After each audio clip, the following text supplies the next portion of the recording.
Hi, welcome to the video. So I'm going to go ahead and play the arpeggios harmonized through a key of C major, and then I'll break them down and get into all the details.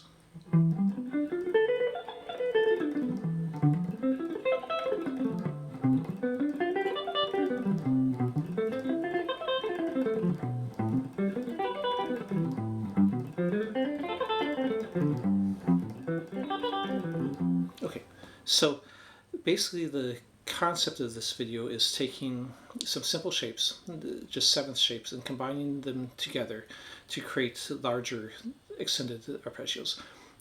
I started this series, so this is actually the fourth video back in 2022, but then I had done in the past couple years, so I'll link those up in the corner. Basically in the first one I was showing the 7th arpeggios I'm using, which is basically major 7, minor 7, dominant 7. Again, basically all the ones that are in the diatonic key and minor 7, flat 5. Okay. If you don't know those, I'd recommend watch the first video. It's just like 6 minutes long, and I show them through the whole key. Then in the next video I was showing 13th arpeggios. So basically what I did is I took like a C major 7 and then combined that with a D minor 7, which creates a C major 13, and then the next video is C major and combining it with the E minor 7, which makes a C major 9, and then harmonize that through the whole key off each of the 7 notes. Okay, so this one I'm doing the 11th arpeggios, that way you'll have the 7s, 9s, 11s, and 13s, but all of them are based from those same 4 shapes and just taking an octave from one and the octave from a different one and combining them in different ways, but not using new shapes. So this one would be a little bit tougher. So if I take that same C major, I'd be jumping all the way up to a G to get the 11th, but that's not very practical. So but I wanted to keep the same shape. So basically what I did is I took the C and just moved it up to a 6th string. Still the same fingering. And then that puts me a lot closer. Now if I went straight into the root position of that G though, that's a big jump. It's not going to sound very natural. So instead I went to the 5th of the G. So I'm basically going C, E, G, B, and then this D, which would be the 5th of the G or the 9th of the C. Now I could go to G directly, B, D, F, which would be like this. And that would be one of the ones I teach in here. The other variation would be to the same thing and add this flat 7 from the G too. The reason I left it off the first time was because it's in twice in that octave, so you don't need it. It kind of, to some extent, breaks the flow of that arpeggio, but it also has different sounds. So I did about half mine in that intro part with that note and about half without. On the tab, which you can download for free on my Patreon page, I made a note on the beginning, put that note in parentheses, and says you can either use that or not, depending on your preference. Okay, so basically, again, I'm still using the G shape and the C. I just moved the C up here. So now if I move that and harmonize that through the key, basically if I'm starting my arpeggio and then I go up to the 5th and do a 7th off that, then I'm going to be having my 11th arpeggio. So if I then take that from an E minor, for example, and just move the same distance, so here, just move a third up. It could be a major third, it could be a minor third, depending on where in the key we are. So if I'm going off the Phrygian position, I go up here, and then I'm going to be doing the either with or without this note, the minor 7 flat 5, which is the first one I did in the exercise. Now let me sidetrack for a second. In the exercise, sometimes it's adding extra notes. I did a whole little tab section on these 2 lines showing possibilities. I would recommend, the way I tabbed out the arpeggios is just playing each note once. But in some of these, like where there's 2 notes here, you could go and go down, up, down, just get you better set for that sweep. Now, I would say only do that at very fast speeds though, because if you do that slow, it just doesn't sound that good, in my opinion. And you can perfectly do this without doing that. I can go down, up, down, down, and still do that quickly.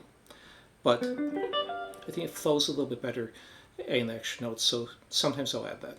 But at first, practice without that. It's just another optional note you can add in. Same thing coming back up. I can hit this note twice to give me, instead of going up, down, and then 2 up strokes, up, down, up, is basically what it's setting you up for. Usually I'll be doing the last note before the string change, if I'm going to add a duplicate note. When I add this extra note here as the variation, I could do the same thing. Where there's 2 notes there, I could add extra note on either of those, either on just this string, on just the 4th string, so on the 3rd string, on the 4th string, or on both, or on neither. So those are all just up to your own interpretation, what you want to do. But at slower speeds, I definitely want to add those in, so I'd practice it first without them. So as I move through these, so that first one I did was the E minor 7 and the B minor 7 flat 5, which ends up being the E minor 11 with a flat 9, which is appropriate for the key because that's the Phrygian position that has a flat 9. So now if we go to the Dorian position, playing the D minor 7, then moving up here, and in the beginning part I did without that note, and that's just A minor 7. So you're just kind of rolling that, and then I go back to C, which I was already showing, combining the C major 7 and the G7, again either with or without the extra note on the 2nd octave. Then I go back to the B minor 7 flat 5, and then come up here and I'm adding, in the intro I added this note. Again, you can either do it with or without. At first I'd, well, you can do it either way. The reason I put it in some and not in some on the intro was so that you would kind of get used to doing it both ways, and then you can choose. In fact, on the G one, when in the C major 11, when I go this G arpeggio, when I ascended it, I put it in, and then on the way back, I did I left it off. So you can really even put it on the ascending and not necessarily the descending, or vice versa. Then when I come back here to A minor, I'm just jumping up to the E minor, and then the G major, or which ends up being because it's got the flat 7 and G dominant, which is still major, but it's with a flat 7, and then coming up here, and in the beginning I put this note, so that's why I demonstrated it that way, and then so that'd be a G11, and then here from the F. Now the F will end up having, when I add in the C major, the B note, which is would be a sharp 11. So F major, you can start 9 sharp 11, or just a F major sharp 11. Okay, so basically that was what's all written out here. So it's all tabbed out. I put fingerings underneath on that. In the beginning, let me go through this a little bit more detailed. I showed what the intervals would be. So this would be 1, 3, 5, 7 for the C major, and then if I'm thinking of this as my G7, it would be the 5 flat 7 root, 3rd, 5th, and flat 7 again for the G.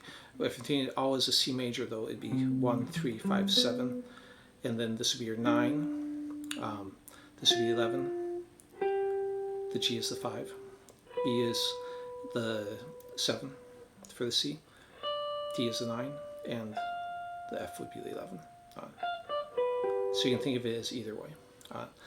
Okay, so again, with 4 shapes, if you watch the other videos, you can do 9s, 11s, 13s, all with just the same fingerings and combine it in different ways.